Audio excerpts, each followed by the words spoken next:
Hey team, wanted to make a quick video on this book that I just kind of read. I breezed through a couple parts, but I did read mindfully most of it. So I wanted to talk about it.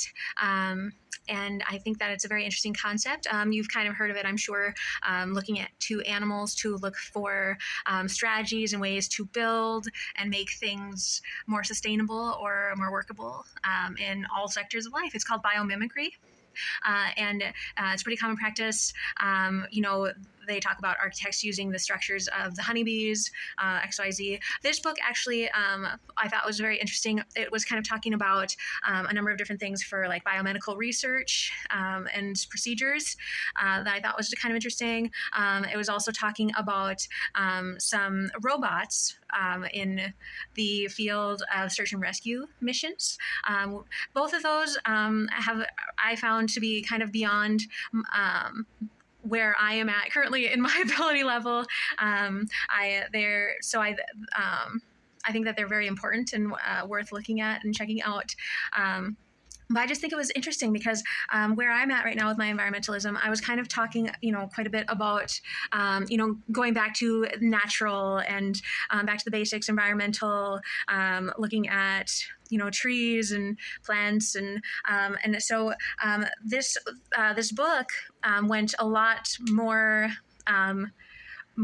it just went in a completely different direction than where my mind was, because it was talking about, some of them were, kind of like architecture, the architecture of a termite hut was the inspiration for a cooling unit for air conditioning. And so it used some physics and some basic things like that. And I thought that that one was kind of more where my headspace was, whereas some of the other ones were very technical, but I feel like I learned quite a bit, and I was kind of moving in that direction anyway, because I was starting to look at post-consumer plastic. My background is in upcycling, so what I normally have in the home, and that's what I work with. And I kind of started looking at like post-consumer plastics and looking at the possibilities there, and it was mostly in home construction-esque type. That was kind of where my headspace was, not necessarily in the medical headspace or in the search and rescue or human service fields, I guess.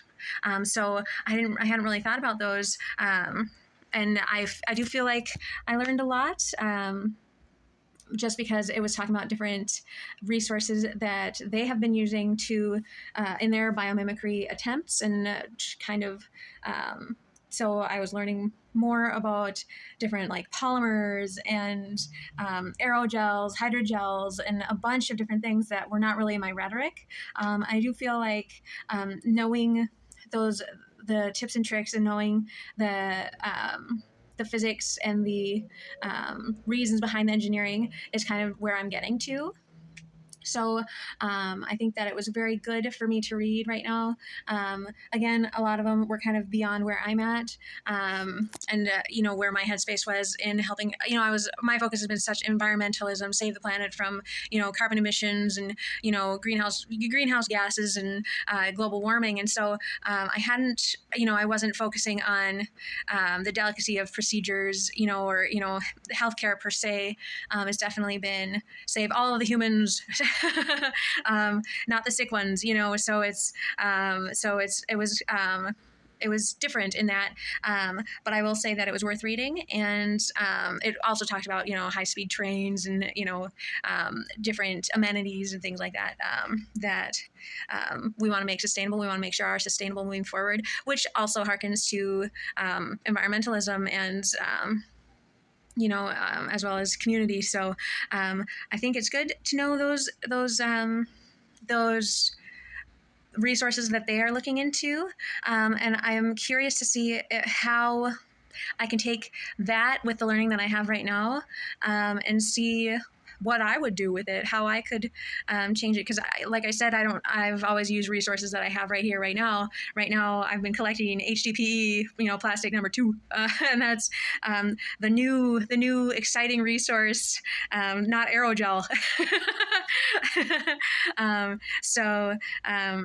So we're in different places, I would argue, but I think that it's curious. I watch videos and I think it's very interesting to see what their creations are, and to think about the creativity and the innovation that comes with building those things, and to see how that can be applied to life moving forward, how that can help people, how that can make a difference on the planet. So, like I said, I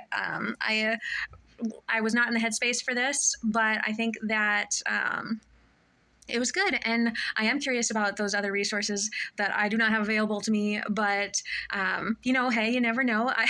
I've got HDPE now. So, the next step, aerogel. But yeah, so it's pretty cool. I'm looking forward to looking more into engineering as well. I think that would be phenomenal to figure out how to build the fixes that I foresee needing to take place. I've already sort of been like thinking, oh, hey, well, are you gonna do that? Because I don't have the pre-skills for that. Okay, thanks. So now I've got to build up those skills so I can be the one just to take it and say, no, let's do this. And I think that that's great. And this book kind of sparked innovation. It's over my head still, but I'm excited for the HTTP. I'm excited for plastic number 2. But yeah, so let's see what happens and pull from this inspiration to move forward and see what we can do, see how much I can learn and where we can go. So, woohoo! That's all. Thanks so much.